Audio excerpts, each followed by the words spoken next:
साथ बात करने के लिए धन्यवाद। नमस्कार। और आपको नवरात्रि की बहुत बहुत शुभकामनाएं। और कुछ ही दिनों में देश रामनवमी का पर्व मनाएगा। रामनवमी की बहुत बहुत शुभकामनाएं। आपको भी। मेरा पहला सवाल होगा ये कि आपने कई भाषणों में कहा है कि 2024 आपका लक्ष्य नहीं है, 2047 है। तो 2047 तक क्या कुछ होने वाला है और क्या ये चुनाव महज एक फॉर्मेलिटी है? मैं समझता हूं कि 2047 को और 2024 दोनों को मिक्सअप नहीं करना चाहिए। दो अलग चीज़ें हैं। जब देश आज़ादी के 75 साल अमृत महोत्सव मना रहा था, उसी समय मैंने ये विषय सबके सामने रखना शुरू किया था, आज से 1-2 साल पहले। और मैं ये कहता था कि 2047 देश की आज़ादी के 100 साल होंगे। स्वाभाविक रूप से ऐसे जो माइलस्टोन होते हैं वो एक प्रकार से नया उत्साह भरते हैं, नए संकल्प के लिए व्यक्ति को तैयार करते हैं। और उस अर्थ में मेरा मत था कि एक मौका है, 75 साल पर हम खड़े हैं, 100 साल पहुंचने वाले हैं। इस 25 साल का सर्वाधिक उपयोग कैसे करें? हर इंस्टीट्यूशन, हर कोई अपना एक लक्ष्य बनाए। भाई मैं अपना गांव का प्रधान हूं, 2047 तक मेरे गांव में इतना तो मैं करूंगा। आरबीआई को मैं कार्यक्रम में अभी गया, 90 साल का उनका था। तो मैंने कहा कि 10 साल बहुत महत्वपूर्ण है, आपके 100 साल होंगे, इस पर अभी से सोचिए। तो मेरे मन में 2047 ये भारत की आज़ादी के 100 साल और देश में एक प्रेरणा जगनी चाहिए। और आज़ादी के 100 साल अपने आप एक बहुत इंस्पिरेशन है, किसी व्यक्ति की जरूरत नहीं है। तो एक पार्ट तो वो है। दूसरा है 2024 ये चुनाव का हमारा जो क्रम है 5 साल का, उसके हिसाब से वो आया हुआ क्रम है। और मैं मानता हूं कि चुनाव ऑल टुगेदर डिफरेंट थिंग है। एक तरफ इस चुनाव में आप देखते हैं, लोकतंत्र में चुनाव को हमने लाइट नहीं लेना चाहिए। ये एक बहुत बड़ा महापर्व है और इसलिए मेरा तो मत है कि उत्सव के रूप में मनाना चाहिए। उससे जैसे स्पोर्ट्स, उसका जब फेस्टिवल होता है, स्पोर्ट्स के इवेंट होते हैं, वो स्पोर्ट्समैन स्पिरिट को पैदा करते हैं, प्रतिस्पर्धा भी। जब खेल का मैदान होता है तो देखने वाले, खेलने वाले, स्पोर्ट्समैन स्पिरिट का एक एनवायरनमेंट क्रिएट होता है जो हमारे संस्कार बन जाते हैं। चुनाव का ये माहौल अगर हम उत्सव में पलट दें, लोकोत्सव बना दें, तो हमारी रगों में डेमोक्रेसी, आने वाली पीढ़ियों के रगों में वो संस्कार बन जाती है। और लोकतंत्र के लिए बहुत आवश्यक है कि लोकतंत्र ये सिर्फ संविधान की सीमाओं में नहीं बंधना चाहिए, हमारी रगों में होना चाहिए, हमारे संस्कार में होना चाहिए। और उस अर्थ में मैं 2024 को देखता हूँ। ये बात सही है कि हमारा 25 साल का विजन, और उसमें मैंने बहुत काम किया है। और ये आज कर रहा हूँ ऐसा नहीं है। शायद मैं जब गुजरात में था तब भी इन दिशा में सोचता था।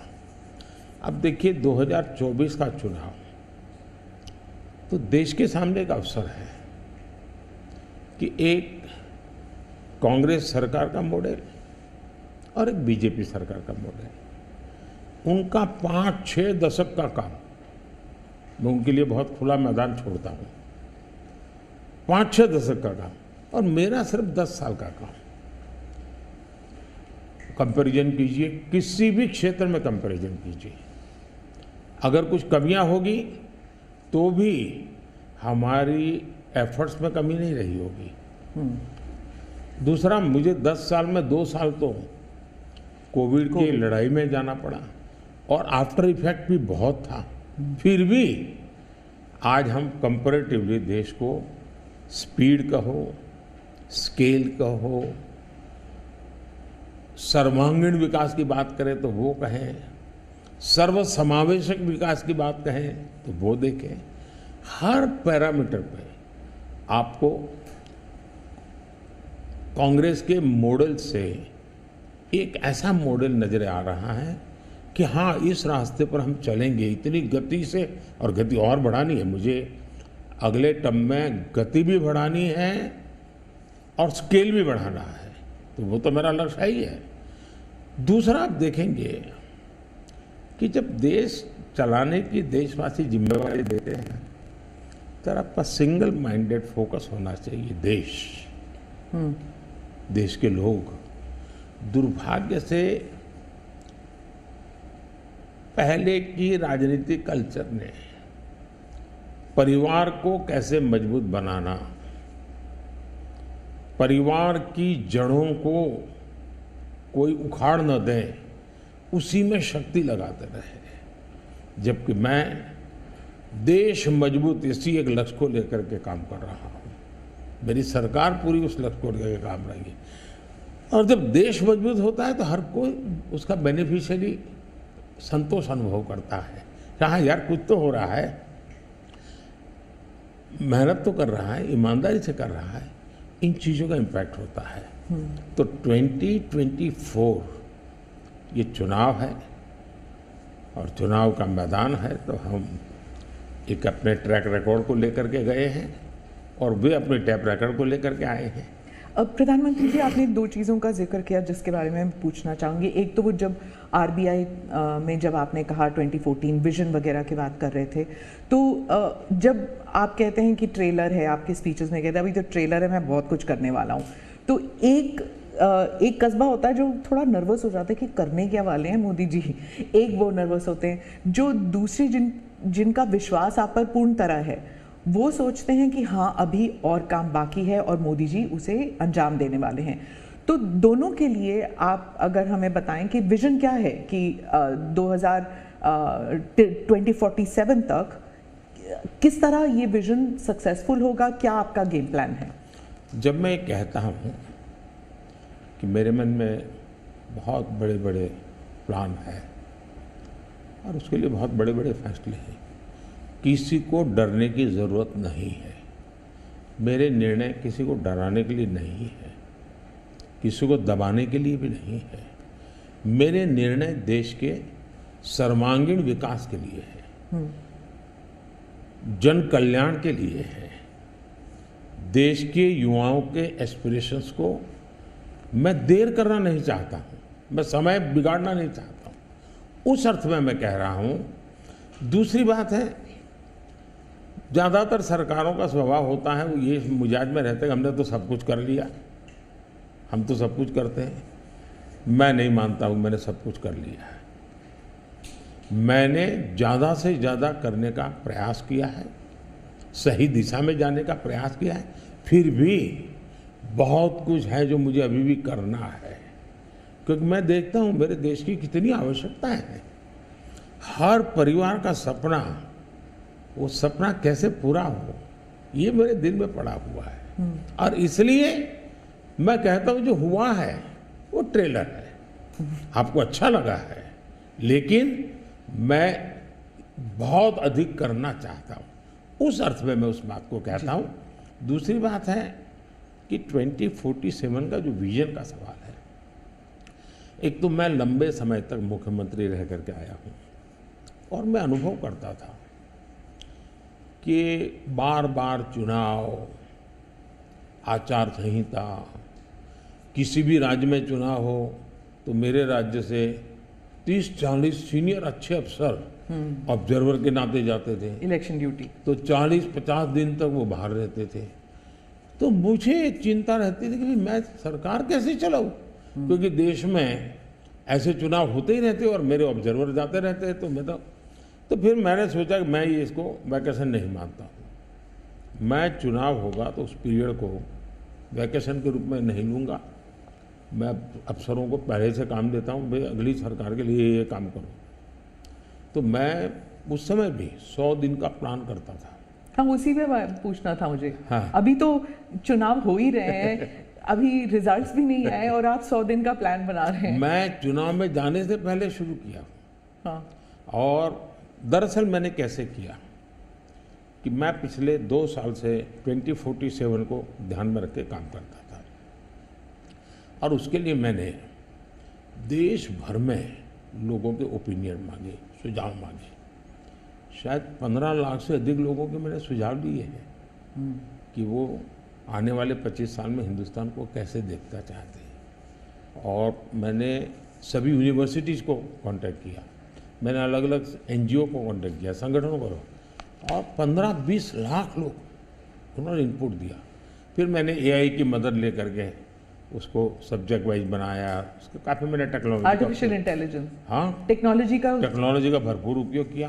ओके। मैंने हर विभाग में अफसरों की एक डेडिकेटेड टीम बनाई कि भाई इस पर काम कीजिए, कैसे हो सकता है अगले टर्म के लिए, 25 साल के लिए।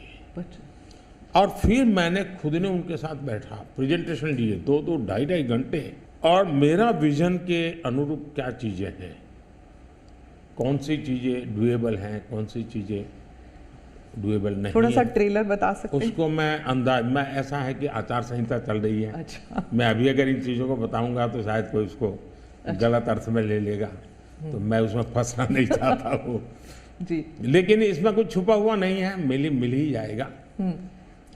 दूसरा मैंने कहा कि मैं चाहता हूँ कि ये जो मैं डॉक्यूमेंट बना रहा हूँ, जो मेरा विजन है, लेकिन वो विजन मोदी की बपौती नहीं है, वो 15-20 लाख लोगों के विचारों को उसमें समाहित किया। एक प्रकार से इसकी ओनरशिप देश की है।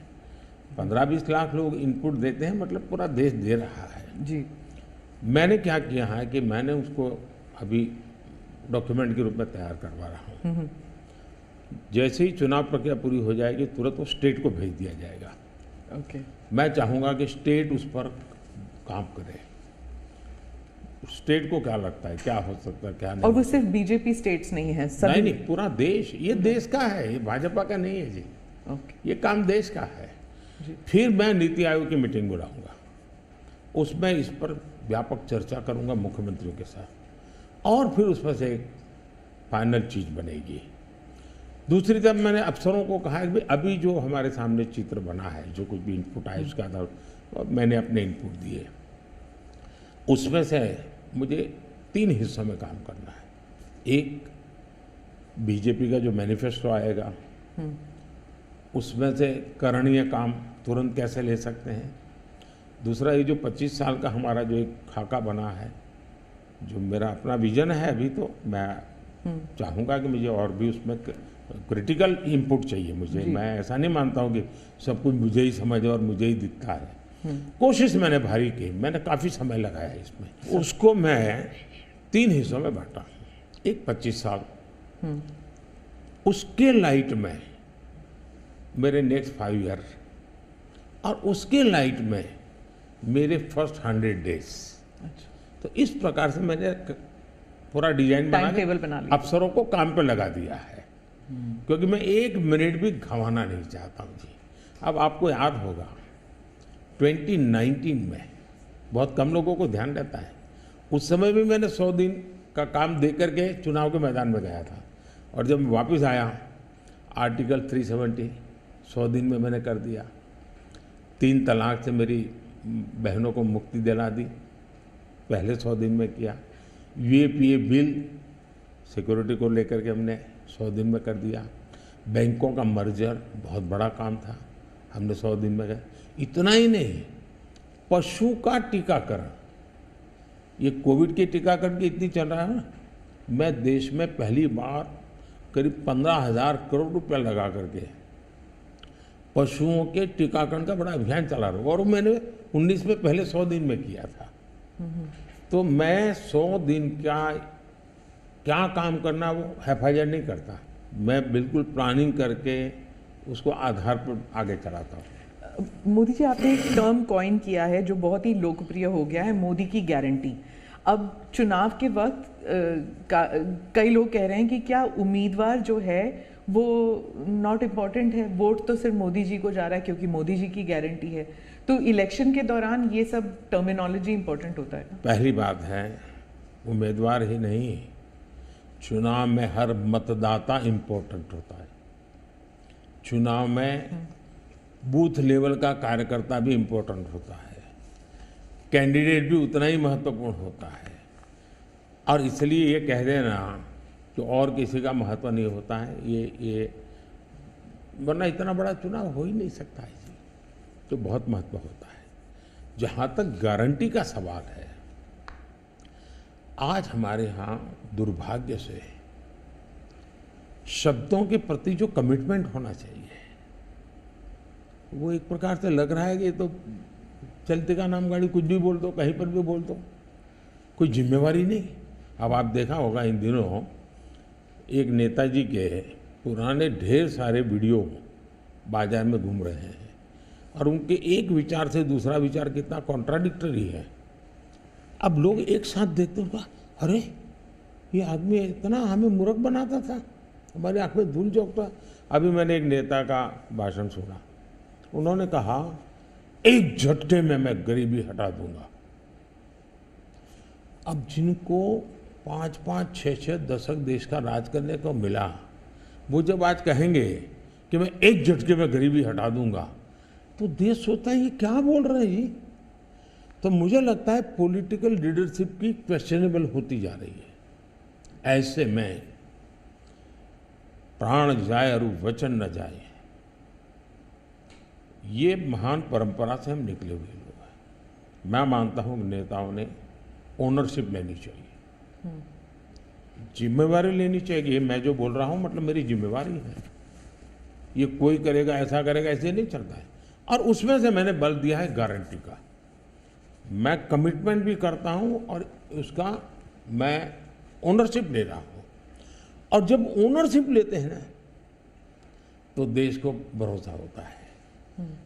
आज आप देखिए कि हम जो बात कहते हैं उस पर लोगों का भरोसा है। 370 हटाऊंगा, भले हमें पार्टी का जन्म हुआ तब से हम कह रहे थे, हमारे श्यामा प्रसाद मुखर्जी ने बलिदान दिया था, लेकिन हम उस पर पक्के मन से लगे हुए थे। जब मेरा मौका आया, मैंने पूरी हिम्मत दिखाई, 370 गई और आज जम्मू कश्मीर का भाग्य बदल गया। 3 तलाक कितने ही चीजों से गुजरा, पॉलिटिकल लीडरशिप डर गई, लोगों को रहा भी इनके पर क्या भरोसा करें।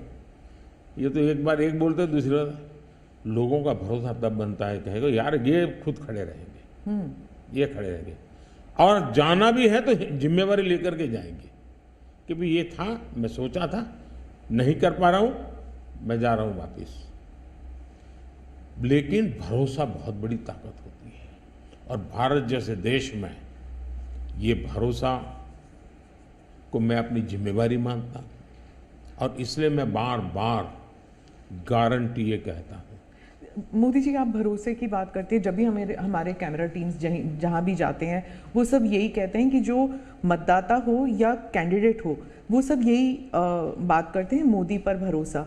तो have we come to this situation जहाँ पे पहले बोला जाता था कि Indira is India, India is Indira, और अब है मोदी इज भारत, भारत इज मोदी। क्या उस लेवल पर पहुँच गए हैं? ऐसा है कि देश ये कहता है,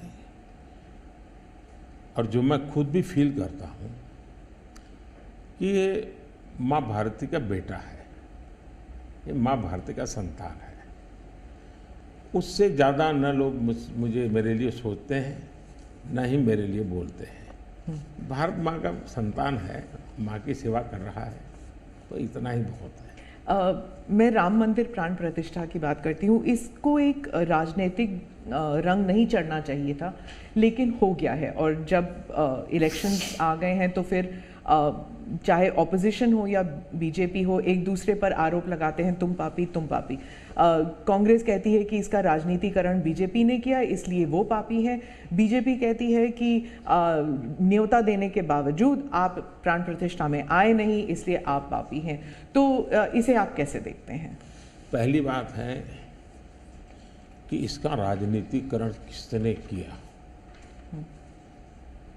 और इसको आज की घटनाओं से मत, जब हमारा जन्म भी नहीं हुआ था, हमारी पार्टी पैदा भी नहीं हुई थी, उस समय अदालत में ये मामला निपटाया जा सकता था, समस्या का समाधान हो सकता था। भारत विभाजन हुआ तो विभाजन के समय ये तय कर सकते थे, चलो भाई इतनी इतनी चीज़ें ऐसा कर लो, वो नहीं किया गया। क्यों?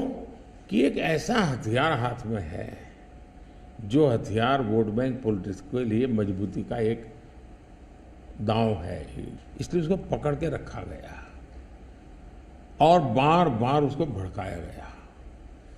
अब जब ये अदालत के अंदर मामला चल रहा था, अदालत में अभी जजमेंट ना आए वहां तक कोशिश की गई। न्यायिक प्रक्रिया से होना चाहिए तो हमारा संविधान हमें कहता है और सरकार की तो जिम्मेवारी है, लेकिन उसमें भी अड़ंगे डालना, ये क्यों? क्योंकि उनके लिए ये राजनीतिक हथियार था, ऐसे लोगों के लिए। और देखिए राम मंदिर का, ऐसे लोग हैं राम मंदिर कर रहे हैं, तुम्हें मार देंगे, ऐसा करके वोट बैंक बनाने का एक तरीका था। अब हुआ क्या, राम मंदिर बन गया तो उनके हाथ से वो मुद्दा ही चला गया। अब वो किसी को डरा नहीं पा रहे हैं कि राम मंदिर आ जाएगा, आ गया, कुछ नहीं हुआ, आग नहीं लगी कोई।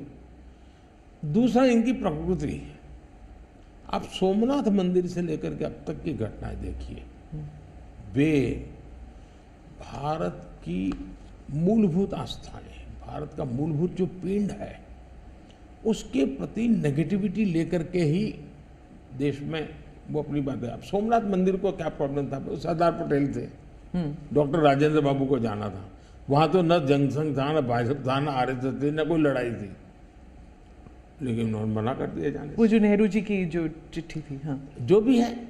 अब ये और वो परंपरा आज भी चल रही है कि प्राण प्रतिष्ठा का निमंत्रण मिले और आप उसको ठुकरा दें।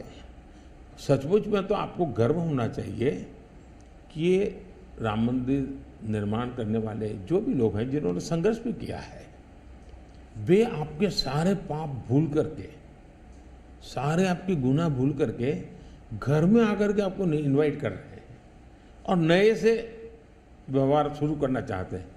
आप उसको भी उस पुराने मिजाज से ठुकरा दे, तब लगता है कि आपके लिए वोट बैंक एक बहुत बड़ी आपकी मजबूरी है, और उस वोट बैंक के चलते इस प्रकार की चीज़ें होती रहती। और ये किसी को नीचा दिखाना, किसी का अपमान करना, ये अपना अधिकार मानते हैं। और मैं कभी कभी कहता हूँ, वे तो नामदार है, हम तो कामदार है। अब मैं नॉर्थ ईस्ट जाऊँ, वहाँ के लोग कोई कपड़े पहना दे, मैं पहनता हूँ, उसकी भी मजाक उड़ाना, यानी हर चीज़ की। मैं तमिलनाडु जाऊँ, लुंगी पहनूँ, तो उनको लगता है देखो ये कर रहा है, वो कर रहा है। मैं हैरान हूँ जी, इतनी नफरत लोकतंत्र में नहीं होती है, नहीं होनी चाहिए। देखिए हमारे लिए, मैं मानता हूँ ये न राजनीति का विषय हम लोगों के लिए है, न होना चाहिए और न कभी होगा। हमारे लिए एक जबरदस्त आस्था का विषय है जी। और ये कोई प्रभु राम का संबंध कोई मेरे कारखाना में नहीं आया जी, हजारों साल से, और दुनिया के अनेक देशों में है। जब ये राम मंदिर का निमंत्रण देने के लिए ट्रस्ट के लोग मुझे आए, उन्होंने ठुकरा दिया। मैं सोचने लगा, इतना बड़ा मुझे दायित्व दिया जा रहा है, मैं अपने आप को योग्य क्या कैसे करूं, अपने आप को योग्य कैसे बनाऊं।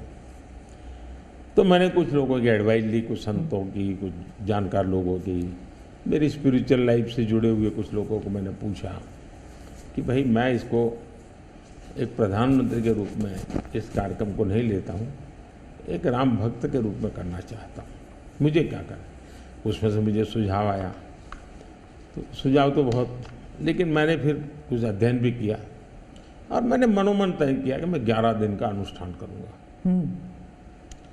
और मैं ज़मीन पे सोता था, नारियल के पानी पर रहता था, और तय किया मैं कि प्रभु राम जहाँ जहाँ गए थे उसमें जहाँ भी मैं जा सकता हूँ जाने का प्रयास करूँगा। और वहाँ मैं अपना, जब मैं श्रीरंगम मंदिर में गया, दक्षिण भारत में, हाँ। दक्षिण भारत में, और कंब रामायण का मैंने पाठ किया वहाँ, तब मुझे वहाँ के लोगों ने बताया कि साहब 800 साल पहले जब कंब रामायण की रचना हुई तो पहला पाठ इसी जगह में हुआ। और मैं देख रहा सबके आंख में आंसू थे। ये जो मैंने अनुभूति की है साउथ में खास करके, यहाँ बैठे हुए लोगों को अंदाज नहीं आएगा जी कि क्या भक्ति है, क्या आस्था है और कितनी पवित्रता है उसमें।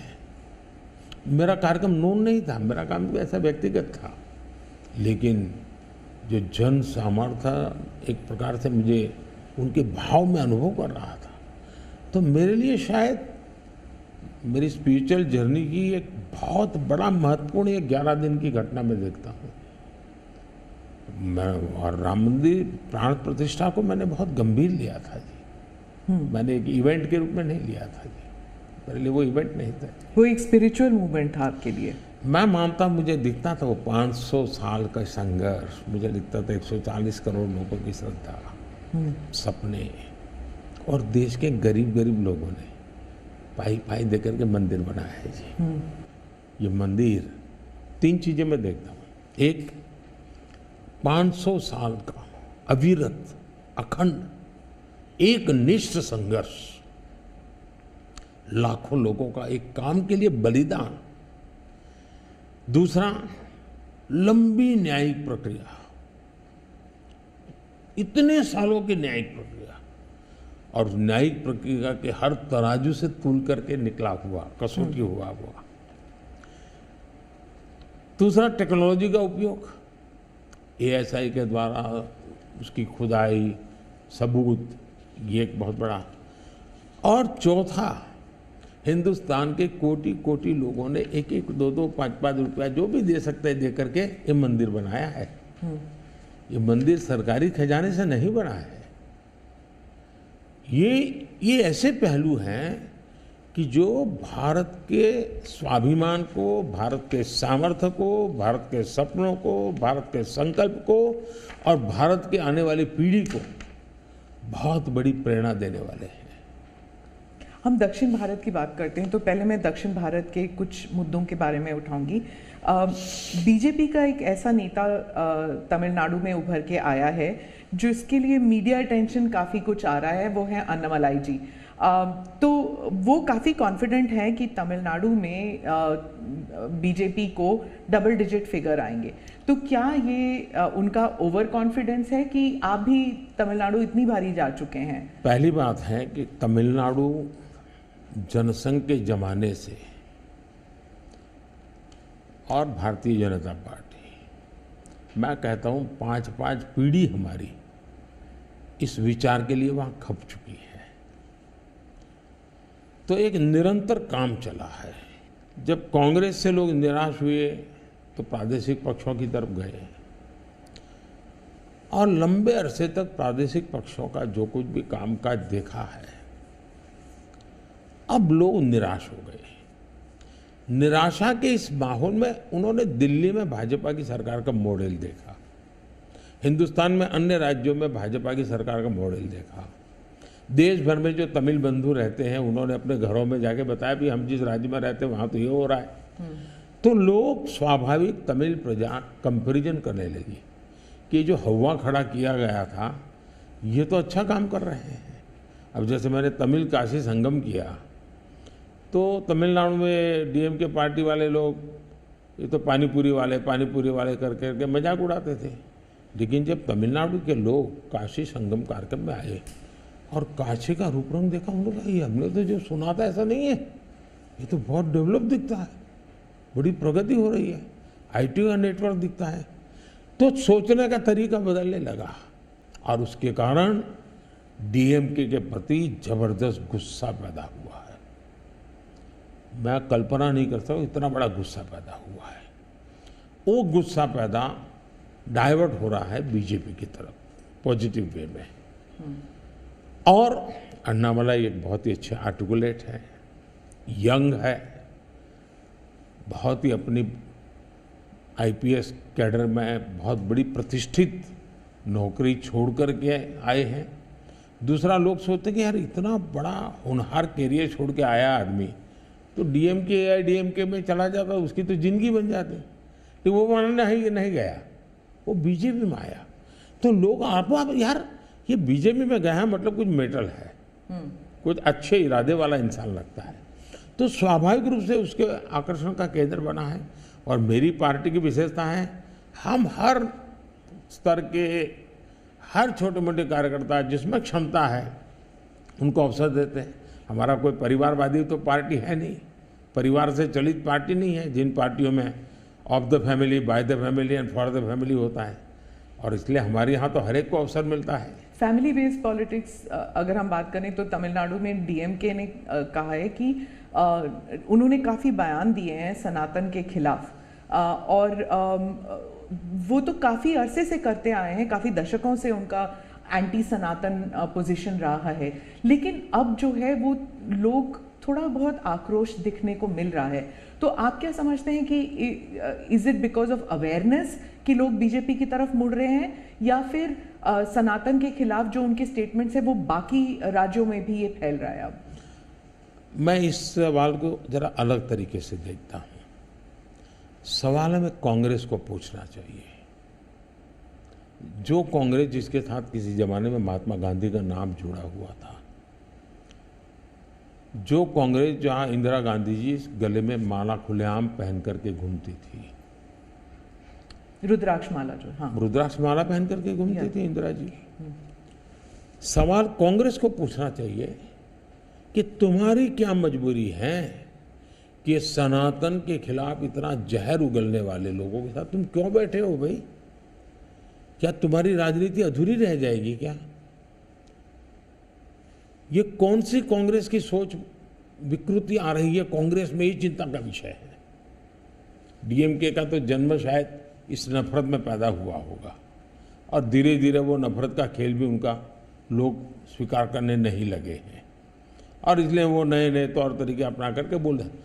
प्रश्न उनका नहीं है, प्रश्न कांग्रेस जैसी पार्टी का है कि उसने अपना मूल कैरेक्टर गंवा दिया है क्या? जब संविधान सभा में जो लोग बैठे थे तो ज़्यादातर गांधीयन लोग थे, ज़्यादातर कांग्रेस की विचारधारा से जुड़े हुए लोग थे, और पहला संविधान बना, उसके हर पेज पर जो पेंटिंग है रामायण, वो सनातन की ही परंपरा से जुड़े हुए हैं। तो आपका संविधान बना, उस संविधान में सनातन का गौरव का हिस्सा था, और आज सनातन को इतनी भयंकर गालियां देने की हिम्मत हो और आप उनके साथ चुनाव की राजनीति करें, उनके साथ मंच साझा करें, मजबूरी कांग्रेस की ये देश के लिए चिंता का विषय है। और जो तमिलनाडु के मुख्यमंत्री और कुछ और दक्षिण के मंत्री हैं, मुख्यमंत्री हैं, वो कहते हैं कि जो दक्षिण है वो अलग इकाई है, उत्तर अलग इकाई है, दक्षिण भारत और उत्तर भारत, और बीजेपी जो है वो दक्षिण भारत में सेंध नहीं कर सकती। राहुल गांधी ने तो संसद में भी कहा था कि आप अगर पूर्व से देखें, बंगाल से देखें, उड़ीसा, आंध्र प्रदेश, तेलंगाना, तमिलनाडु, केरल तक जाएं, पूरे उस एरिया में बीजेपी सेंध नहीं कर पाएगी। दो अलग इकाई है क्या दक्षिण भारत और उत्तर भारत? पहली बात है, भारत बहुरत्ना वसुंधरा है, भारत विविधताओं से भरा हुआ देश है। यहाँ रेगिस्तान भी है, यहाँ समुद्री तट भी है, यहाँ हिमालय भी हैं, और यहाँ सह्याद्री भी हैं, यहाँ गंगा के पट भी हैं और कावेरी के पट भी हैं। तो भारत को टुकड़ों में देखना ये भारत के प्रति नासमझी का परिणाम है। अगर यही भाव होता, अगर आप हिंदुस्तान में देखें प्रभु राम के नाम से जुड़े हुए गांव कितने सबसे ज़्यादा कहाँ हैं, तो तमिलनाडु में है। इतने सारे गांव के नाम हैं कि उसमें राम तो होगा ही होगा। अब इसको आप कैसे अलग कह सकते हैं? किसको गले उतारेंगे आप? लेकिन भारत की विविधता है, पंजाबी जैसा होगा वैसा नागालैंड का व्यक्ति नहीं होगा, गुजराती जैसा होगा वैसा कश्मीर का व्यक्ति नहीं होगा। तो विविधता ही तो हमारी शक्ति है, हमने विविधता को सेलिब्रेट करना चाहिए। हमें गुलदस्ता ऐसा है भारत का जिसमें हर एक का अपना फूल दिखाई दे, ये भाव होना चाहिए। कांग्रेस कहती है कि बीजेपी और खासकर मोदी जी इस विविधता को अप्रिशिएट नहीं करते, एक रंग में ढालना चाहते हैं, और अगर 400 सीट जो आप कह रहे हैं अगर वो आ जाता है तो संविधान रद्द हो जाएगा, एक ही भाषा, एक ही रहन सहन, एक ही तरीका होगा, और वो है जो मोदी जी कहेंगे। मैं समझ नहीं पाता हूँ कि जो व्यक्ति यूएन में जाकर के पहली बार दुनिया की सबसे पुरातन भाषा तमिल भाषा का गुणगान करता हो, किस आधार पर उस व्यक्ति को आप ऐसे आरोप लगा रहे हो? मेरा तो मत है, और मैं जब कपड़े अलग अलग राज्य के पहनता हूं तो उनको ही परेशानी हो रही है। मुसीबत उनकी है कि वो एक सांचे में देश को डालना चाहते हैं। हम तो विविधता की पूजा करते हैं, हम विविधता को सेलिब्रेट करते हैं। और मैं हमको के हर एक को कहता हूँ, जैसे हमने कहा कि भाई डॉक्टर बनना है, इंजीनियर बनना है, मातृभाषा में क्यों नहीं बन सकता है? जब मैं मातृभाषा में डॉक्टर इंजीनियर बनने की बात करता हूँ, मतलब कि मैं मातृभाषा को सेलिब्रेट कर रहा हूँ, उसका महात्मा ही बढ़ा रहा हूँ। मुझे ये अभी ये गेमिंग वाले सब बच्चों के साथ बैठा था, तो उनमें से किसी ने पूछा कि हमारे लिए कोई संदेश, तो ऐसे मैंने कहा एक काम करो, अब जब भी आप हस्ताक्षर कहीं करेंगे, सिग्नेचर करेंगे, अपनी मातृभाषा में सिग्नेचर करो, इतना तो गर्व करो। अब मैं तो विविधता को लाने की कोशिश कर रहा हूँ, अब उनको आरोप लगाने हैं, क्या करेंगे? कुछ मुख्यमंत्री हैं वो कहते हैं कि उन्हें सेंटर से सहयोग नहीं मिलता। दक्षिण के भी कुछ मुख्यमंत्री हैं, आप भी मुख्यमंत्री रह चुके हैं, अब प्रधानमंत्री हैं पिछले 10 साल में। क्या कोऑपरेटिव फेडरलिज्म को लेकर आपके विचार बदल गए हैं जब आप मुख्यमंत्री थे और जब अभी आप प्रधानमंत्री हैं? दरअसल, और क्या उन्हें नहीं मिलता सहयोग? दुर्भाग्य हुआ है कि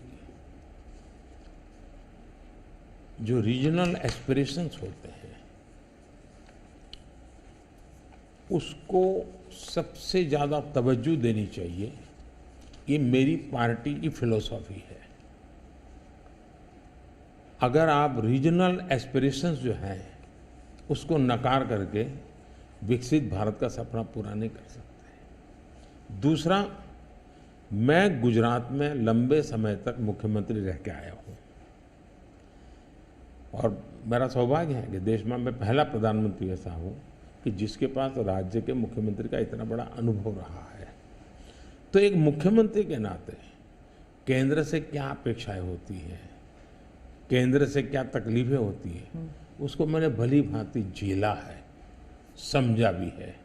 और इसलिए मैं कतई नहीं चाहूँगा कि मेरे देश का कोई राज्य, उसका उमंग उत्साह हो विकास का, उस पर कोई रुकावट पैदा हो। अगर रुकावट हटा सकता हूँ और उसमें मैं उनकी मदद कर सकता हूँ, वो भी मैं करने के लिए, क्योंकि मुझे देश बनाना है। दूसरा, मैं जब गुजरात था तब भी मेरा मंत्र था, यहाँ सरकार यूपीए की थी, तब भी मेरा मंत्र था भारत के विकास के लिए गुजरात का विकास। मैं गुजरात का विकास करूंगा, क्यों? क्योंकि मुझे मेरा देश का विकास करना है। हमारे देश में वातावरण बनना चाहिए, और हमने एस्पिरेशनल डिस्ट्रिक्ट की कल्पना की। हर राज्य में हमने कहा कि ये राज्य के पैरामीटर के बराबर है। भारत सरकार ने योजना बनाई, उसकी मदद की। सभी राज्य आज हमारे एस्पिरेशनल डिस्ट्रिक्ट में और एस्पिरेशनल ब्लॉक में मिल करके हम काम कर रहे हैं, और बहुत अच्छे परिणाम नजर आ रहे हैं। अब आप कोरोना देखिए, मैंने इतनी बार चीफ मिनिस्टर से मीटिंग की, शायद 20-25 बार, और हर चीज़ में सब मिल करके निर्णय करते थे। तो हम साथ मिल करके चले तो हम कोरोना के जंग को जीतने में सफल हुए। और मैं पब्लिकली कहता हूँ कि कोरोना की लड़ाई में भारत की सफलता का कारण मैं सभी राज्यों का भी उतना ही योगदान है, मैं रिकॉग्नाइज करता हूँ। और इसलिए मैंने हमेशा कहा है कि देश को आगे ले जाना है तो हमें कॉम्पिटिटिव कोऑपरेटिव फेडरलिज्म चाहिए। हमारे यहाँ स्पर्धा होनी चाहिए, तंदुरुस्त स्पर्धा होनी चाहिए विकास की, तब जा कर के। अब देखिए G20, मैं G20 दिल्ली में कर सकता था, मैंने ऐसा नहीं किया। हिंदुस्तान के हर राज्य में G20 समिट किया, क्योंकि हर राज्य में G20 को सबसे ज़्यादा अवसर मिले, लोगों को उस राज्य को देखने का अवसर मिले, राज्य को अपना एक्सपोजर के लिए ग्लोबल प्लेटफॉर्म मिल जाए। क्यों? क्योंकि मैं चाहता हूं मेरा देश का हर कोना मेरे लिए देश ही है। मोदी जी, दो सवाल G20 को लेकर मैं पूछना चाहती थी आपसे। एक तो वो जो क्लासिक शॉट था ना, वो प्रेसिडेंट बाइडेन और प्रिंस सलमान जो हैंडशेक वाला जो शॉट, उसके बारे में एक। दूसरा, वेस्टर्न मीडिया में बहुत से आर्टिकल्स आते थे उस वक्त कि कोई कंसेंसस होगा नहीं, डिक्लेरेशन होगा नहीं, पर हो गया डिक्लेरेशन। तो ये दो, इन दोनों चीज़ों की बैक स्टोरी बताइए। एक तो आपने वो हैंडशेक कैसे करवाया, और दूसरा डिक्लेरेशन कैसे हुआ? एक ग्लोबल गुड जब उसके लिए काम करते हैं और अपने निजी कोई इफ्स एंड बट्स नहीं होते हैं, तो आप दुनिया को ऑन बोर्ड ले सकते हैं। और मेरी कोशिश ये थी कि मुझे बताइए भाई, आखिरकार ये G8 और G20 पैदा कैसे हुआ, जिन मुद्दों को लेकर के पैदा हुआ तो उस मुद्दों से हटना नहीं चाहिए। और उसमें सब मेरे से कन्विंस हुए, सब लोग कन्विंस हुए। कुछ लोगों से मुझे व्यक्तिगत बातचीत करने की ज़रूरत थी, मैंने वो भी किया। कुछ शब्दों की किसी के आग्रह रहते थे, उनको मैंने समझाने का प्रयास किया। दूसरा, मेरा इरादा था कि मैं लास्ट सेशन में नहीं करूँगा, मैं इसको इतना जल्दी करूँगा कि लोग सरप्राइज कर जाएंगे। और इसलिए मैंने दूसरे ही दिन पहले ही सत्र में डिक्लेरेशन वाला काम पूरा कर दिया। तो जो नेगेटिव अनुमानों के आधार पर सारा G20 घसीटने की कोशिश होती थी, मैं इसको किसी भी हालत में चौंका देना चाहता था। तो दैट वाज माय स्ट्रेटेजी, और वो स्ट्रेटेजी सफल हुई। और मुझे खुशी है, जहाँ तक दुनिया के उन देशों को क्यों लाए साथ, कैसे लाए। देखिए, सिल्क रूट की चर्चा हम बहुत समय से सुनते आए हैं। सिल्क रूट किसने बनाया, कैसे बना, कोई हिस्ट्री अवेलेबल नहीं है। तो सिल्क रूट चल पड़ा और यानी इवॉल्व हुआ धीरे धीरे। हम लोगों ने ये जो IMEC की दिशा में हम गए हैं, ये बहुत बड़ा गेम चेंजर बनने वाला है और आने वाले हजारों साल उसका इम्पैक्ट है। जैसा सिल्क रूट का इम्पैक्ट हजारों साल रहा, वैसा इसको इम्पैक्ट रहने वाला है। और उसमें मैं सबको विश्वास हुआ कि भाई हाँ, ये तरीका है। उसमें गल्फ कंट्रीज का भी पॉजिटिव और प्रोएक्टिव रोल था। भारत ने एक अच्छी भूमिका निभाने का भारत को अवसर मिला। US, यूरोप हमारे साथ थे और सबको लगा कि एक कॉन्क्रीट पॉजिटिव आउटकम निकलेगा, तो हम उसको लेकर के मिलते थे। तो उसमें स्वाभाविक था कि सऊदी किंग और प्रेसिडेंट बाइडेन और दोनों के साथ मेरी अच्छी मित्रता है, तो मैं किसी का भी हाथ भी पकड़ सकता हूँ, किसी की बात भी कर सकता हूँ। पर्सनालिटी पॉलिटिक्स भी आता है ना, क्योंकि देखिए आप कि अगर हम विदेश नीति की बात करें तो खाड़ी के साथ जो हमारे रिश्ते बेहतर हुए हैं, उसके लिए बहुत से लोग कहते हैं कि it is because of your personal intervention. आपको सम्मान भी दिया गया था वहाँ पर। तो चाहे ईस्ट एशिया हो या वेस्ट एशिया हो, इसमें पर्सनालिटी पॉलिटिक्स कहाँ तक इम्पोर्टेंट है कि आप उनके जो राष्ट्रपति हैं या प्रधानमंत्री हैं, उनके साथ आपका वाइबिंग होता है, आप उनके साथ बातचीत करते हैं और वो फिल्टर डाउन होता है। फिर कहाँ तक इसमें पर्सनालिटी पॉलिटिक्स भी है? मैं समझता हूँ कि इसके अलग अलग व्यू हो सकते हैं और सब सही हो सकते हैं। एक मत स्ट्रॉन्ग है कि पर्सनालिटी कल्ट या पर्सनल रिलेशन, ये बहुत ज़्यादा इन चीज़ों में नहीं डाले थे। एक मत है, स्ट्रॉन्ग मत है। मुझे लगता है कि हमारी डिप्लोमेसी अगर प्रोटोकॉल में फंसी रहेगी तो हम परफॉर्म नहीं कर पाएंगे। डिप्लोमेसी की ताकत भी इनफॉर्मल में भी है, प्रोटोकॉल में ही ऐसा नहीं है। प्रोटोकॉल में ज़्यादा पोजीशनिंग होता है, पहले कौन आएगा, पहले कौन हाथ मिलाएगा वगैरह, उसी में समझ जाता है। तो मैंने शुरू से देखा कि भाई जैसे मेरी शपथ हुआ था, बड़ा इंटरेस्टिंग है। मैंने तय किया कि मैं सार्क देशों को 2014 की शपथ में। हाँ 2000 पहली बार में पहली बार। सार्क देशों को बनाने का मेरे मन में विचार आया।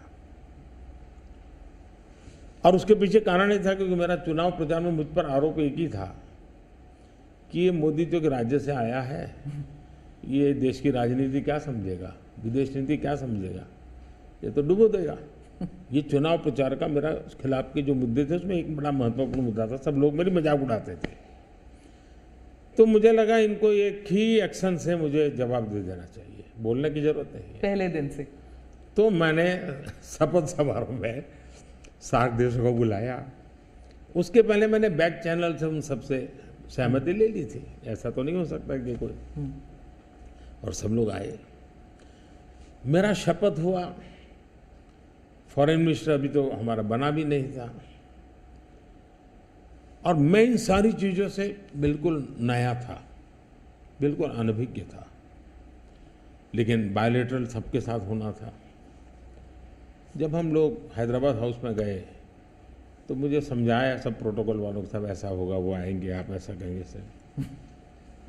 जब समय हुआ आना शुरू, मैंने कहा ऐसा करो मैं बाहर जाता हूँ उनको लेने के लिए। तो सारी सिस्टम हिल गई थी कि यार अपने प्रधानमंत्री गेट पर जाएंगे। सारी मेरी एमईए की प्रोटोकॉल की जो दुनिया थी ना, उसके लिए वो पहला ही दिन बड़ा गजब होता, और मेरे लिए वो एक एक्शन सारे मेरे दरवाजे खोल दिए थे। और इसलिए मैं प्रोटोकॉल में बंधने के बजाय परफॉर्मेंस पर फोकस करके डिप्लोमेसी के लेवल को शिफ्ट करने का प्रयास किया, और उसमें मुझे सफलता मिली है। President Obama, President Biden, President Trump, इन तीनों के साथ आपने काम किया हुआ है, और इंडिया यूएस रिलेशंस एक अपवर्ड ट्रैजेक्टरी पे हैं। लेकिन बहुत से मुल्क हैं जो भारत की अपवर्ड ट्रैजेक्टरी से परेशान होते हैं। ये इट इज़ अंडरस्टूड कि ये है, जैसे कि चाइना, क्योंकि वो दे यूज टू थिंक कि ग्रुप ऑफ टू होगा, एक तरफ चाइना, एक तरफ अमेरिका, मतलब दो पावर सेंटर्स होंगे। तो मैं सिर्फ उदाहरण के लिए चाइना दे रही हूँ, लेकिन हमारे इर्द गिर्द जो मुल्क हैं वो भी थोड़े असमंजस में है कि ये भारत की ट्रैजेक्टरी इतनी ऊपर इतनी जल्दी जा रही है। क्या हम अपने नेबरहुड को अपनी सक्सेस स्टोरी का हिस्सा नहीं बना सकते? अच्छा सवाल आपने पूछा। हमारी डे वन से पॉलिसी है, एक नेबर फर्स्ट, दूसरा एक्ट ईस्ट। तो जो हमारे ईस्टर्न पार्ट के जो हमारे आसियान कंट्री के देश हैं, उसमें हमने एक्ट ईस्ट पॉलिसी लिया है, यहाँ नेबरहुड फर्स्ट। तो ये हमारा डे वन से हमारे देश की भी पॉलिसी है और हमारी भी पॉलिसी है। पहले लूकैस था, मैंने आकर के उसको एक्ट ईस्ट कहा। लेकिन इसमें दूसरा, आज दुनिया के सैकड़ों मील दूर भी कोई देश है, उनको लगता है कि भारत की प्रगति में हमारा कोई बेनिफिट है, तो पड़ोसी क्यों नहीं देखेगा? आज पड़ोसी सबसे ज़्यादा खुश हैं क्योंकि भारत उनके सबसे, अब जैसे कोविड के कालखंड में कोई पड़ोसी देश ऐसा नहीं है कि जिसकी हमने मदद नहीं की हो। नेचुरल कैलेमिटी, कोई ऐसा देश नहीं है। अब जब नेपाल में भूकंप आया, फर्स्ट रिस्पॉन्डर हम थे। श्रीलंका में बहुत बड़ा क्राइसिस आया, उस क्राइसिस के समय सबसे ज़्यादा उनको मुसीबत में से बाहर निकालने का कोई काम किया है तो हिंदुस्तान ने किया, और पब्लिकली वो रिकग्नाइज करते, इसको कहते हैं। और इसलिए मैं तो दूसरा अनुभव कर रहा हूँ, वो हमसे बहुत अपेक्षाएं करते हैं, और पॉजिटिव अर्थ में मैं कहता हूँ, अच्छे रूप में देखते हैं। और भारत ने भी कहा है कि भाई हम हमारे सभी देशों को, पड़ोसियों को शक्तिशाली और समृद्ध देखना चाहते हैं।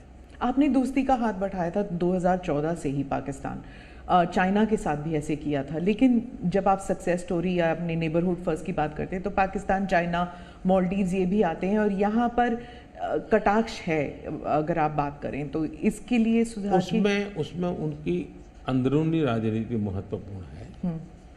भारत और उन देशों का संबंधों से ज़्यादा उनका इंटरनल पॉलिटिक्स के लिए कुछ चीज़ें जरूरी है। जी, विदेशी मीडिया जो है वो हमेशा कहती है कि Modi is the most popular prime minister in India. वो इस बारे में कोई दो राय नहीं है, लेकिन ये भी कहती है कि a strong Modi means democracy start sliding. मतलब लोकतंत्र के लिए खतरा है अगर मोदी जी और स्ट्रॉन्ग हो जाएंगे। लेकिन भारत में कुछ और ही है। वो वही रेटिंग्स, वही एजेंसीज कहते हैं कि लोग जो हैं वो खुश हैं कि मोदी जी अगर स्ट्रॉन्ग हो जाएं, तो उन्हीं के रेटिंग्स ये कहते हैं। आप इस बारे में क्या कहेंगे?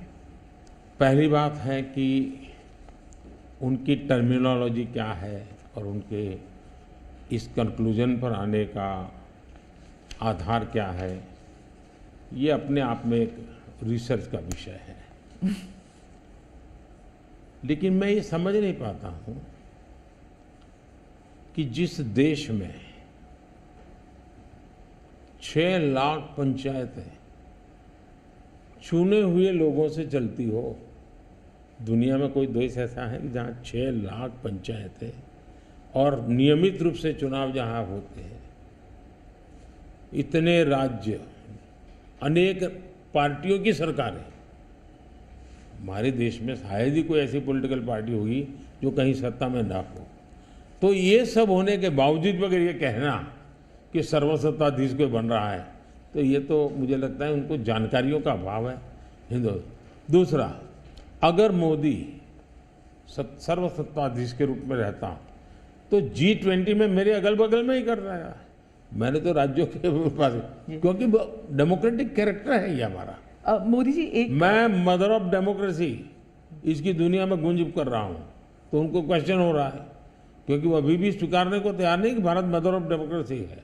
हाँ, एक सवाल था, यूक्रेन में जब युद्ध चल रहा था तो भारत के जो वहाँ पर छात्र थे उन्हें सुरक्षित रूप से वापस भारत लाया गया। ये एक दिल हिलाने वाला किस्सा था। इसमें आपने हॉस्टिलिटीज़ रोकने के लिए पर्सनल हस्तक्षेप किया था, पर्सनल इंटरवेंशन किया था, ये सुनने में आया है।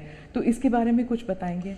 देखिए, यूक्रेन की चर्चा जरा ज़्यादा हुई खिलाफ, लेकिन मैं 14 से लेकर ऐसी कई घटना है।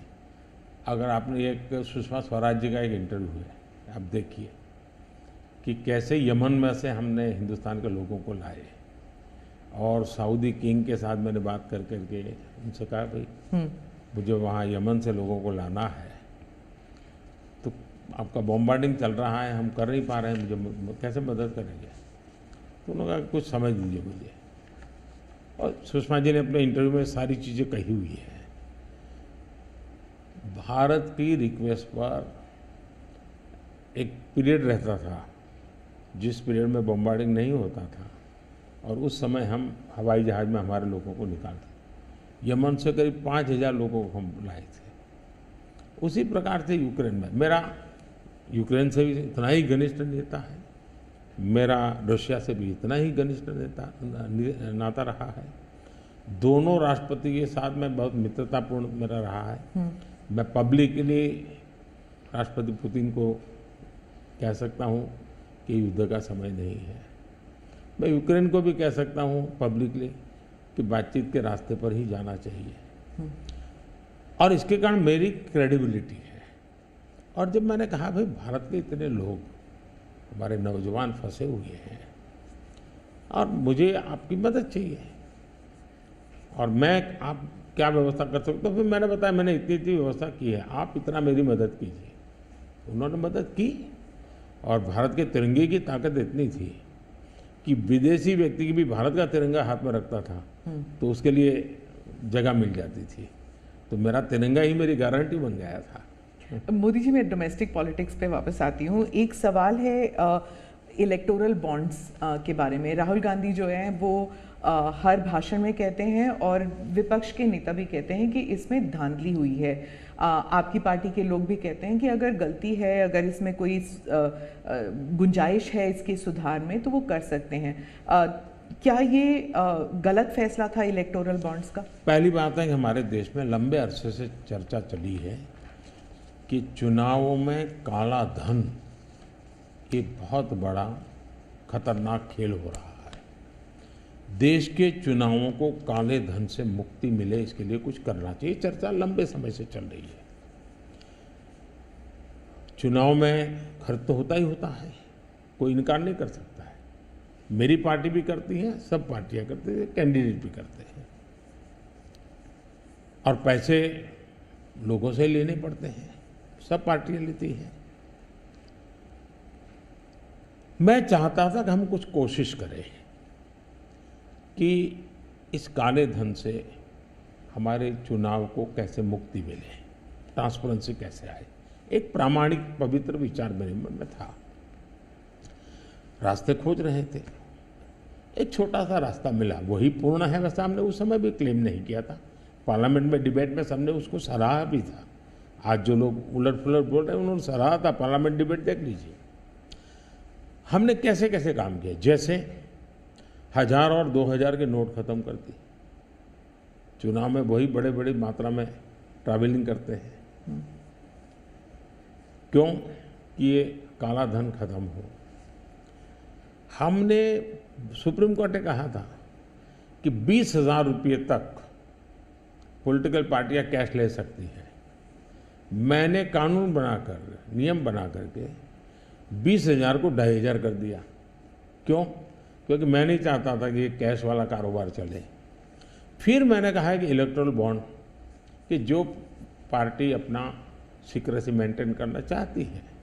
होता था क्या, जैसे हम पहले बीजेपी में चेक से पैसा लेंगे तय किया, तो सब व्यापारी लोग हमें आकर के कहे साहब हम चेक से दे ही नहीं सकते। हमने कहा क्यों नहीं दे सकते?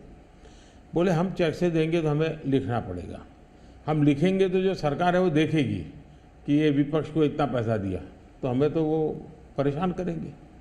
तो बोले हम तो पैसे देने के लिए तैयार है लेकिन चेक से नहीं देंगे। तो मुझे याद है हमारे 90 के दशक में जो चुनाव में हमको बड़ी दिक्कत आई थी, पैसे नहीं थे हमारे पास, और हम नियम लगा के बैठे थे कि हम चेक से लेंगे। देने वाले देने को तैयार थे, चेक से देने की उनकी हिम्मत नहीं थी। तो ये सारी चीज़ों का मुझे पता था। तो मैंने कहा भाई, तो हमने कहा भाई ऐसा है, अब देखिए इलेक्टोरल बॉन्ड न होते तो किस व्यवस्था में ताकत है वो ढूंढ के निकालते कि पैसा कहाँ से आया और कहाँ गया।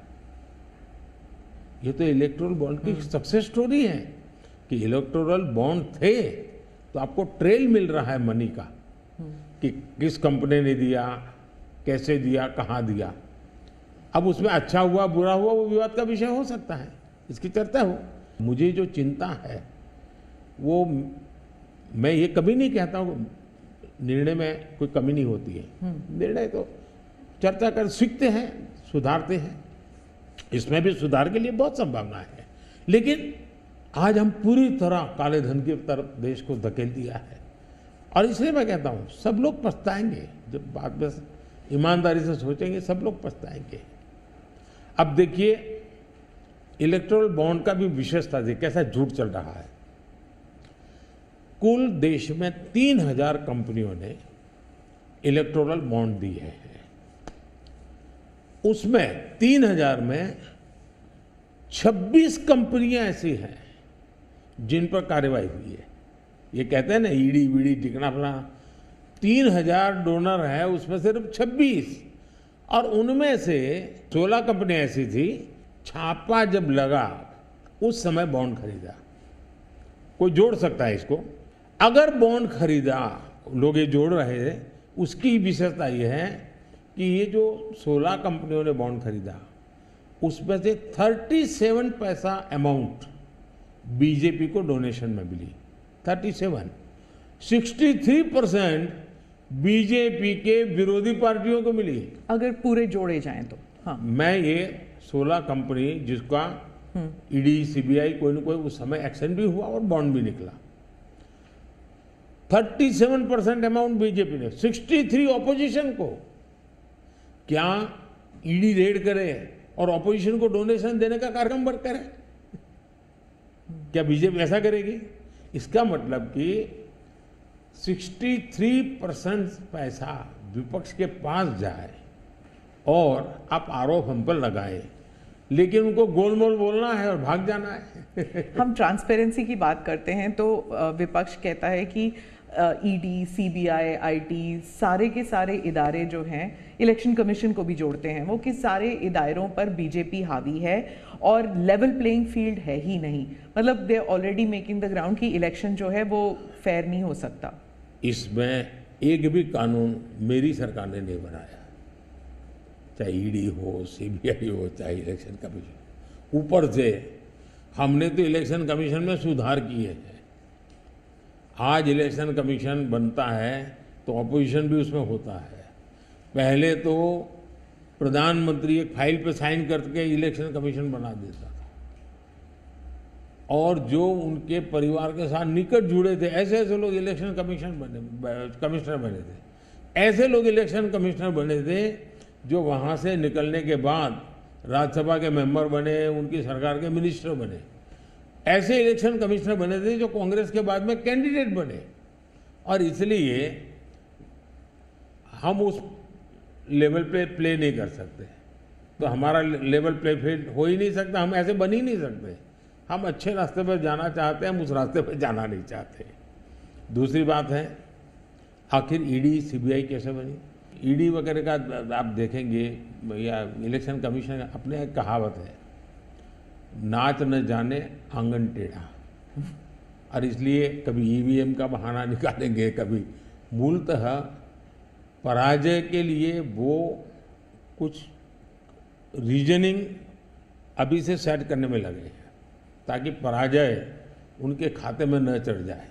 वो कह रहे हैं लड़े कैसे आप? या तो ऑपोजिशन लीडर्स को जेल में डाल रहे हैं, या फिर अगर वो आपकी पार्टी में आ गए तो सारे पाप धुल गए। कितने ऑपोजिशन लीडर जेल में हैं? कोई मुझे बताए। और क्या यही ऑपोजिशन लीडर उनके सरकार चलाते थे? या जेल का डर है? हाँ? डर तो पाप का होता है जी, ईमानदार को क्या डर होता है? मेरे यहाँ भी तो उन्होंने मेरे होम मिनिस्टर सबको जेल में डाल दिया था। दूसरा, ईडी की बात करते हैं। आप गुजरात के बारे में कह रहे हैं जब आप मुख्यमंत्री? हाँ, मैं मुख्यमंत्री था। अच्छा, जो ईडी की बात करते हैं, ईडी ने जितने केसेस किए ना, उसमें से सिर्फ, देश को समझना, सिर्फ 3% ही पॉलिटिकल लोग इन्वॉल्व है जिन पर एक केस हुए हैं। 97% जिनका राजनीति से कोई लेना देना नहीं, ऐसे लोगों है को हुआ है जो कोई ड्रग माफिया है, कुछ अफसर हैं जो करप्शन करते हैं, कुछ अफसर हैं जो बेनामी संपत्ति बना के बैठे हुए हैं। 97% केस उन पर हुए हैं, जेलों में वो लोग गए हैं। अच्छा, मजा देखिए, ईडी एक स्वतंत्र संस्था को काम कर देना चाहिए, नहीं करने देना चाहिए? बनाई क्यों भाई? 2014 से पहले ये संपत्ति अटैच करने का ईडी को अधिकार है। 2014 से पहले उन्होंने सिर्फ 5,000 करोड़ रुपए की संपत्ति अटैच की। कौन रोकता था ईडी को भाई? और किसके लाभ में कहता? मेरे कालखंड में गलत काम करने वालों की 1 लाख करोड़ रुपए की संपत्ति अटैच हुई है। क्या ये देश की जनता का पैसा नहीं है? दूसरा आंकड़ा तो आप और हैरान हो जाओगे। 2014 पहले इसी ईडी ने देश में से 34 लाख रुपए, 34 लाख रुपया कैश जब्त किया था। मतलब कि स्कूल बैग में आ जाए इतना पैसा, स्कूल बैग में आ जाए। पिछले 10 साल में हमने 2,200 करोड़ रुपया कैश जब्त किया है, 2,200 करोड़ रुपया कैश जब्त किया है। कहाँ 34 लाख, कहाँ 2,200 करोड़? 34 लाख रुपया एक बैग में आ जाता है, 2,200 करोड़ रुपया शिफ्ट करना है तो वो हाथी का छोटा सा ट्रक आता है ना, 70 ट्रक लगेंगे तब जाकर ये तरफ। इतना रुपया हमने ईडी ने हमारे यहाँ हमारे कार्यक्रम में। इसका मतलब ये है कि ईडी सही काम कर रही है, कैश पकड़ा है भाई, लोग पकड़े नहीं, कैश भी पकड़ा है। और मेरा ये कमिटमेंट है जी, मैं ये कन्विंस हूं कि भ्रष्टाचार ने देश को तबाह करके रखा है। हमें देश में से भ्रष्टाचार के खिलाफ लड़ाई लड़नी चाहिए, पूरी ताकत से लड़नी चाहिए, और ये मेरा व्यक्तिगत रूप से मेरा ये कन्विक्शन बना हुआ है। एक सवाल आर्थिक इशू पर है कि जब इलॉन मस्क भारत आने वाले हैं और वो जब आपसे अमेरिका में मिले थे तो उन्होंने कहा था वो आपके प्रशंसक हैं, he is a fan of yours. क्या हम भारत में टेस्ला कार, स्टारलिंक ये सब देखेंगे? और इससे जुड़ा एक सवाल था कि क्या जब ऐसे कंपनीज भारत में आएंगे तो क्या नौकरियां बढ़ेंगी? क्योंकि बहुत से लोग चाहते हैं कि, और थोड़ा भय भी है कि जब ये इंटरनेशनल कंपनीज भारत आएंगी तो क्या भारत में नौकरियां होंगी, नहीं होंगी? इन दोनों पर पूछना चाहती हूँ मैं। देखिए, पहली बात है, एलन मस्क मोदी के प्रशंसक है, वो अपनी जगह पे है, मूलतः वो भारत के प्रशंसक है।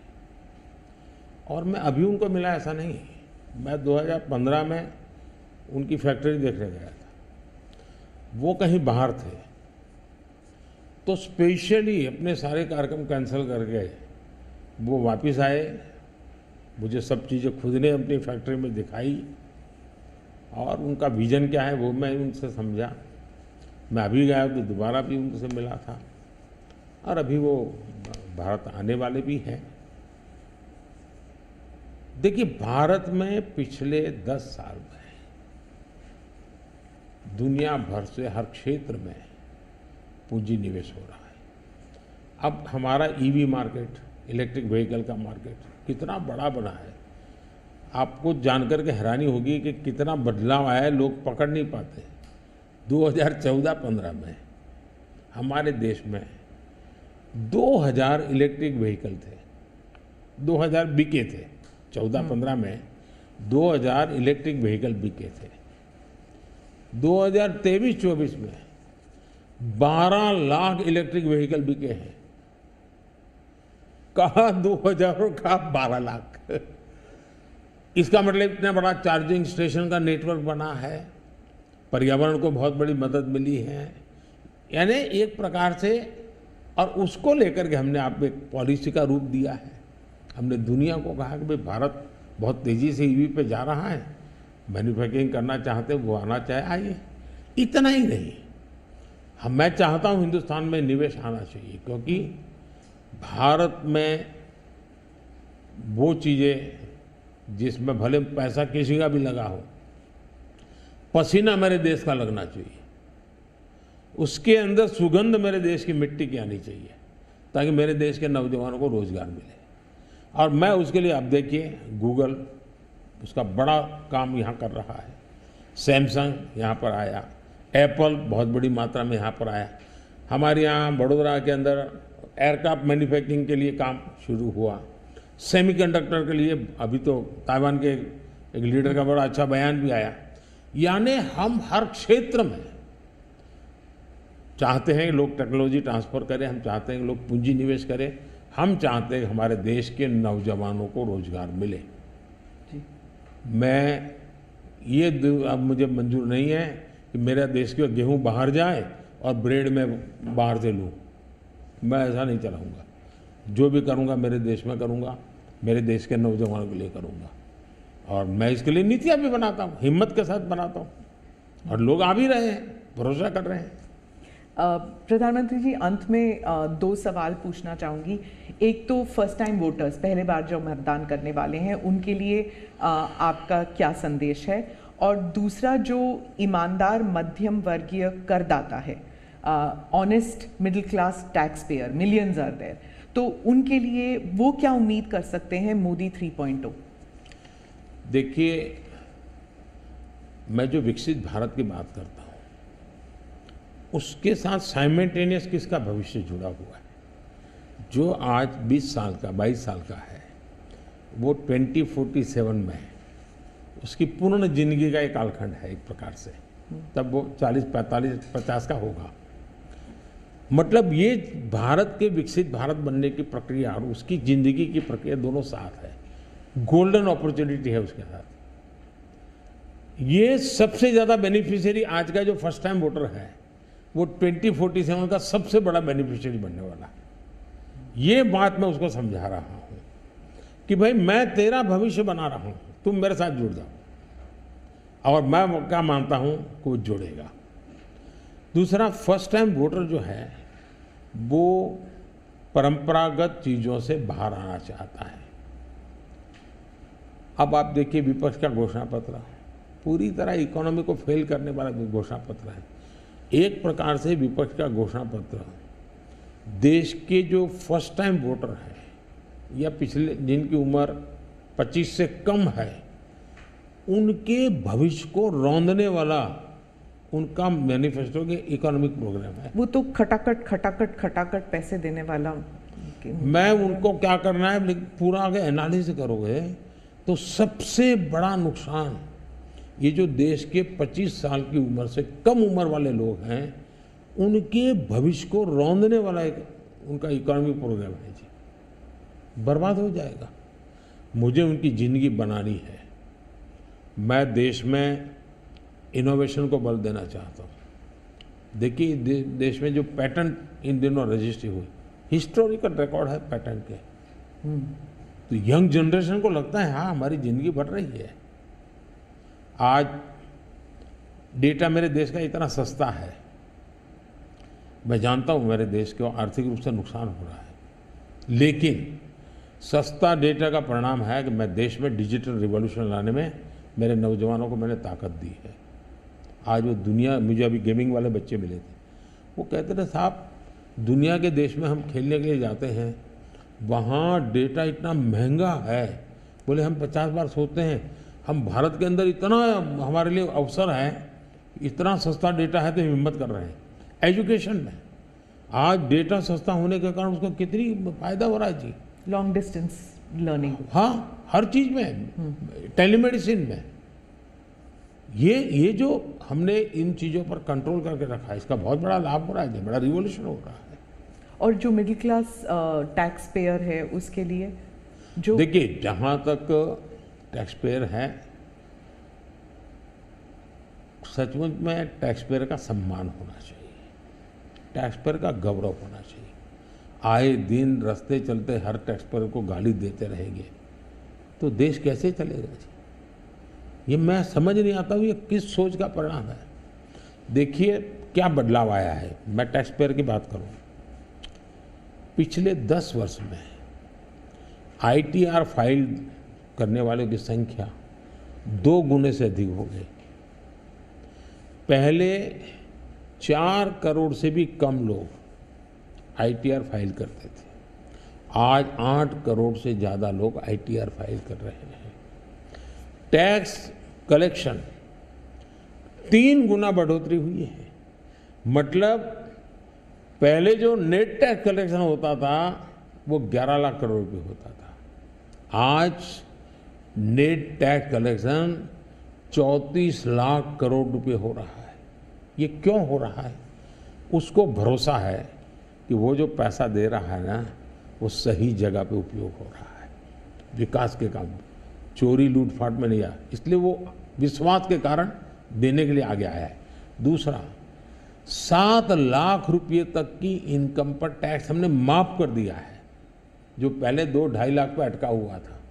7 लाख रुपये कमाई तक कोई टैक्स नहीं देना है, फिर भी मेरे यहाँ टैक्स बढ़ रहा है यानी। और इसलिए मैं मानता हूँ, मैं तो हर टैक्स पेयर का हृदय से आभार व्यक्त करता हूँ, क्योंकि जो मुझे सपने पूरे करने हैं उसमें टैक्स पेयर जो धन देता है उसी से होने वाला है। और मैं मानता हूँ देश की प्रगति के लिए करदाताओं की संख्या बढ़नी चाहिए और करदाताओं पर बोझ कम होना चाहिए। इस मूलभूत फिलॉसफी की तरफ मैं आगे बढ़ना चाहता हूँ। जैसे, और मैं तो करदाताओं से एक प्रार्थना भी करूँगा कि देश के खातिर विकसित भारत के लिए करदाता क्या कर सकता है। मैं उनको कहूँगा कि आप कम से कम 3 लोगों को जो टैक्स नहीं देते हैं उनको प्रेरित करो कि वो टैक्स देना शुरू करें। हर टैक्स पेयर सिर्फ 3 लोगों को प्रेरित करें। और मैं उनको समझाता हूँ, जब मैं गरीब का घर बनाता हूँ उसमें जो ईंट लगती है ना, किसी न किसी टैक्स पेयर की ईंट है वो, उसका जो पुण्य है ना, वो जो परिवार उसमें रहता है, जो पुण्य संतोष व्यक्त करता है, उसका पुण्य उस टैक्स पेयर को जाता है। किसी गरीब को मैं जब मुफ्त राशन देता हूँ, जब खाना पका करके अपने बच्चों को खिलाता है ना, तब वो कोई टैक्स पेयर सोचे कि हाश मैंने टैक्स दिया था, वो भूखा बच्चा खाना खा रहा है, उसको टैक्स देने का आनंद आएगा। और इसलिए मैं टैक्स पेयर का धन, जन कल्याण के काम, इनको कोरिलेट कर करके ही चलना चाहता हूँ, ताकि देने वाले को संतोष हो कि मेरे पैसों से ये हो रहा है। ये बहुत बड़ी आवश्यकता है। और मैं बार बार कहता हूँ कि ये जो गरीब के घर की थाली है ना, उसका संतोष का जो पुण्य है ना, उसका हकदार कोई है तो देश का टैक्स पेयर है। मोदी जी, चुनाव के दौरान आपने वक्त निकाला और हमसे इतनी सारी बातें की, उसके लिए धन्यवाद। बहुत बहुत धन्यवाद आपको। और मेरे देशवासियों से यही फर्स्ट टाइम वोटर्स को मेरी अपील है कि देश के नाम वोट कीजिए। मैं उनको कोई राजनीतिक वोट के लिए नहीं कह रहा, देश के नाम वोट कीजिए। खुद का आने वाला 25 साल के भविष्य के लिए वोट करें, ये मैं उनसे आग्रह करूंगा। दूसरा, मैं देशवासियों का कहूँगा, मैं सभी पॉलिटिकल पार्टी के वर्कर्स को भी कहना चाहूँगा कि गर्मी बहुत है, धूप में सभी पार्टी के वर्कर दौड़ रहे हैं। मैं सभी पार्टी के वर्कर को कहूँगा, बहुत पानी पीजिए, बहुत पानी पीजिए, दौड़िए, बहुत दौड़िए, लेकिन पानी बहुत पीजिए, ताकि इस धूप में, इस गर्मी में मतदाताओं को भी कहूँगा, कितनी ही धूप क्यों न हो, आप मतदान अवश्य करें। हो सके तो सुबह जल्दी जल्दी मतदान कीजिए। ये और लोकतंत्र के उत्सव के रूप में इस चुनाव को मनाएं, यही मेरी प्रार्थना होगी देशवासियों को। अगली चुनाव सर्दियों में कीजिएगा और 1 नेशन 1 इलेक्शन वाला। आपने सही मुद्दा उठाया। 1 नेशन 1 इलेक्शन हमारा एक कमिटमेंट है। हमने पार्लियामेंट में भी बोला हुआ है, हमने कमेटी भी बनाई थी, कमेटी का रिपोर्ट भी आया है। तो 1 नेशन 1 इलेक्शन के संबंध में देश में बहुत लोग ऑन बोर्ड आए हैं, सभी दलों ने, बहुत लोगों ने इसमें जो कमेटी को अपना सुझाव दिए हैं, बहुत ही पॉजिटिव सुझाव आए हैं और बड़े इनोवेटिव सुझाव आए हैं। और देश का बहुत बड़ा लाभ होगा अगर हम इस रिपोर्ट को लागू करवा पाते हैं तो। जी, धन्यवाद मोदी। नमस्कार। Thank you.